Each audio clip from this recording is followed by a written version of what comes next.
The loss of human life, displacement of people, and destruction of property has been most profound within fragile ecosystems on which the government has taken the following steps.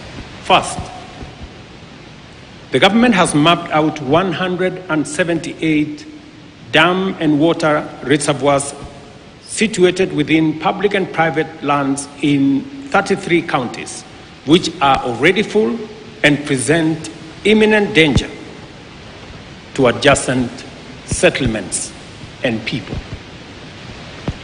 Second, areas prone to landslides and mudslides in various counties have been identified as high-risk areas from which the adjacent settlements have to be evacuated. Third, relocation notices have been issued to all persons living in unplanned settlements within riparian reserves along rivers, streams, and other water courses. Acknowledging the gravity of this unfolding situation, the Cabinet has met 3 times over the last 10 days to provide leadership on a whole-of-government response to this crisis.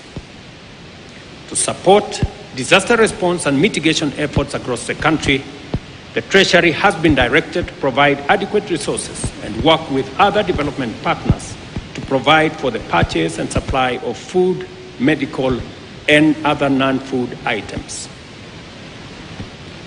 County security committees are directed to determine on a case-by-case basis the radius that shall constitute the scope of the area subject to evacuation and mandatory relocation that has already been pronounced.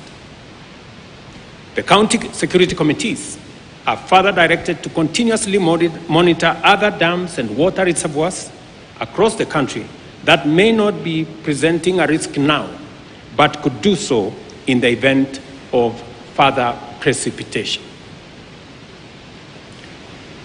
The Kenya Defence Forces and the National Police are directed to deploy resources, personnel, and equipment for carrying out coordinated public safety and risk mitigation operations in as many parts of the country as they have installations.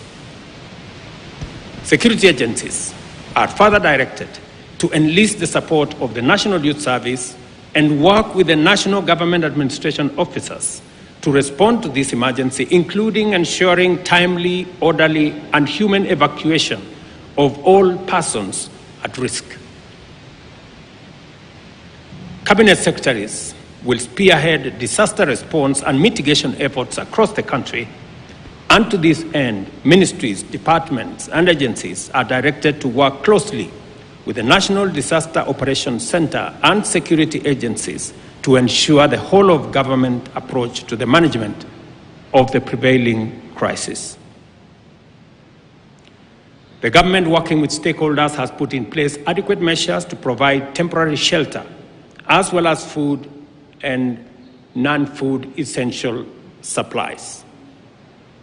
The ministry responsible for special programs is directed to work with development partners and relevant humanitarian organizations to mobilize adequate food and non-food supplies to support all affected persons in every part of the country. The Ministry of Agriculture and Livestock Development, through the National Cereals and Produce Board, is directed to make available food supplies in government stores to support this effort.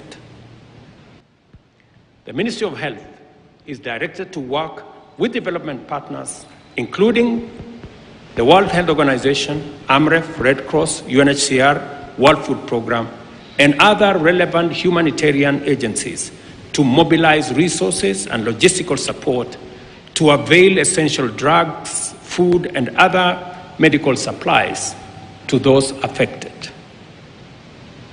The Ministry of Interior is directed to coordinate the relocation and evacuation of the affected members of the public, identification of sites for temporary shelter for displaced persons, and supervise the overall support program. The Ministry of Education is directed to postpone the dates of reopening of all schools in the country for the second term until further notice. Members of Parliament are requested to reorganize the CDF allocations to prioritize reconstruction of school infrastructure that has been damaged as a result of the floods ravaging the country. As the national government plays its role in dealing with the current situation, I request and urge county governments, development partners, and private sector to join in these efforts and provide support as, where, and when they can. In Nairobi, settlements in riparian reserves have complicated the response efforts and compounded and aggravated the risk to human life, safety, and property destruction. The Ministry of Interior is hereby directed to enforce the relocation notices issued earlier upon their expiry at 6:30 p.m. today. We appreciate and thank members of the public who are already cooperating with government on the evacuation and relocation effort that is underway.